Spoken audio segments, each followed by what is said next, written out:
बिस्मिल्लाहिर्रहमानिर्रहीम। अस्सलाम वालेकुम डियर स्टूडेंट्स, मैं हूं आपका बायोलॉजी टीचर असद सुल्तान। आज का हमारा टॉपिक चैप्टर नंबर 3 बायोडाइवर्सिटी का है, जो किंगडम क्लासिफिकेशन सिस्टम।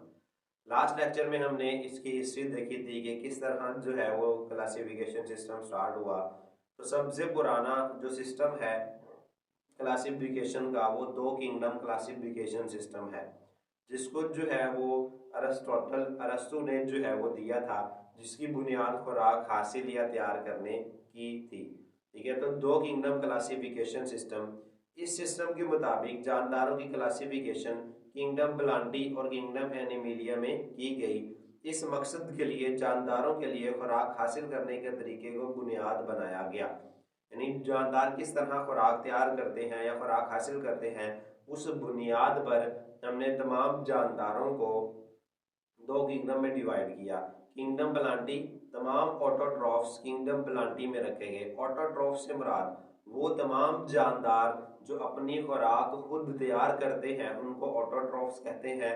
और वो तमाम जानदार जो अपनी खुराक खुद तैयार नहीं कर सकते, उन्हें दूसरे जानदारों पे डिपेंड करना पड़ता है, यानी वो दूसरे जानदारों को खाकर अपनी खुराक जो है वो हासिल करते हैं, उन्हें हेट्रोट्रॉफ कहा जाता है। तो तमाम पौधे जो है वो किंगडम प्लांटी के अंदर रखे गए थे, यानी जितने भी जानदार जो है वो खुराक तैयार कर सकते थे, और तमाम हेट्रोट्रॉफ किंगडम एनिमिलिया में शामिल हैं।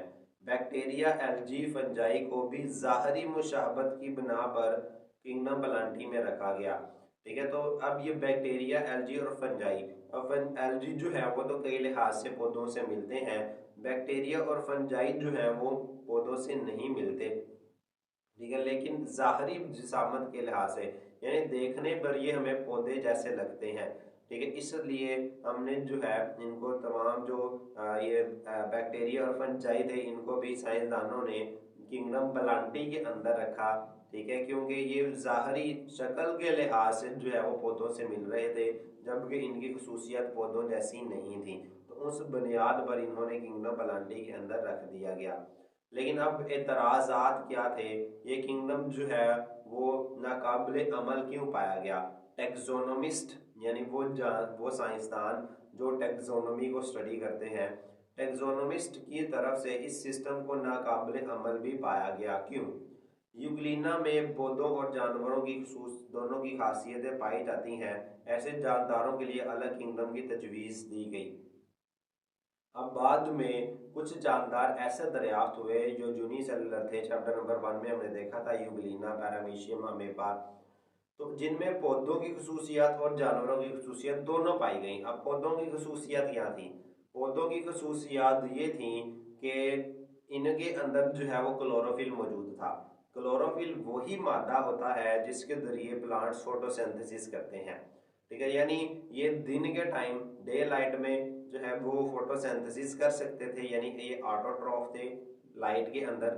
लेकिन जब रात का टाइम होता था या अंधेरे के अंदर, ये जो है वो हेट्रोट्रॉफ बन जाते थे, जो कि एनिमल की खसूसियात थी। जब हेट्रोट्रॉफ बन जाना एनिमल की खसूसियात है, एनिमल्स हेट्रोट्रॉफ होते हैं और डे टाइम ये ऑटोट्रॉफ होता था। ठीक है, उसके अलावा ठीक है इनके अंदर जो है वो सेल वॉल भी मौजूद नहीं थी, जो कि एनिमल का कैरेक्टर है। सेल वॉल क्या होता है? सेल जो है, हर सेल सेल क्या होता है, हमने देखा है जानदारों की जिस्म की इकाइयां हैं। सेल के बाहर जो मेम्ब्रेन होती है ना, उसे हम सेल मेम्ब्रेन कहते हैं। ठीक है, सेल के बाहर की जो बाउंड्री, जिस तरह एक घर की चार दीवारी होती है, तो एक घर के गिर्द चार दीवारें होती हैं, ठीक है, उस तरह हर सेल के गिर्द जो है वो एक बाउंड्री होती है। ठीक है, जिसको जो है वो हम मेम्ब्रेन कहते हैं, सेल मेम्ब्रेन। अब कुछ जानदारों में जिनमें पौधे आते हैं, फंजाई या बैक्टीरिया, इनमें सेल मेम्ब्रेन के बाहर एक और एडिशनल एक अजाफी मेम्ब्रेन होती है, जिसको हम सेल वॉल कहते हैं। ठीक है, तो इनके अंदर जो है, अब जानवरों के अंदर सेल वॉल नहीं होती, पौधों में होती है। तो यूग्लिना में सेल वॉल भी मौजूद नहीं थी, तो ये भी जानवरों की खसूसियात थी। तो अब इनमें पौधों की खसूसियात भी हैं और जानवरों की खसूसियात भी हैं, तो इनके लिए जो है वो अलग किंगडम की तजवीज़ दी गई। दूसरा, प्रोकैरियोटिक और यूकैरियोटिक सेल रखने वाले जानदारों के दरमियान फर्क को भी नज़रअंदाज किया गया। अब प्रोकैरियोटिक और यूकैरियोटिक सेल क्या होते हैं, चैप्टर 1 के अंदर हमने देखा था डिटेल से। प्रोकैरियोटिक सेल्स वो हैं जो जिनके अंदर न्यूक्लियस वाजे नहीं होता।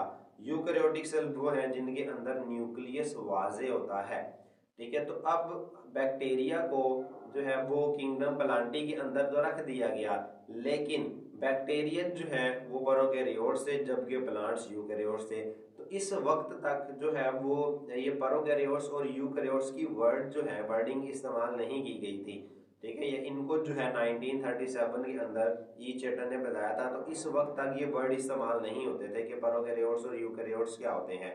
ठीक है, तो ये मतलब सिंपल अल्फाज में वो जानदार बैक्टीरिया जो थे उनमें न्यूक्लियस नजर नहीं आ रहा था वाजे, पौधों में वाजे न्यूक्लियस नजर आ रहा था। ठीक है, तो इन चीज़ों को देखते हुए जो है ये भी सिस्टम इस चीज़ को नज़रअंदाज कर रहा था।